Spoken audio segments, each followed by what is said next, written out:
الله.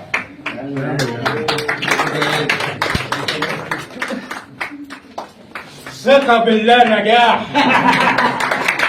ونشكر الدكتورة علاء عبد الله مؤسسة حقوق الإنسان بتراعي الفن والفنانين، ونشكر الأساتذة القائمين على العمل، الأستاذ روماني زاكر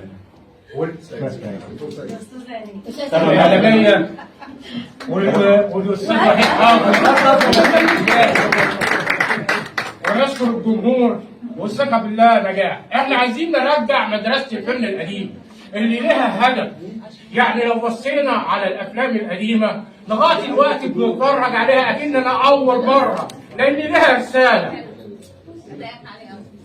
والثقة بالله نجاح. يا جماعه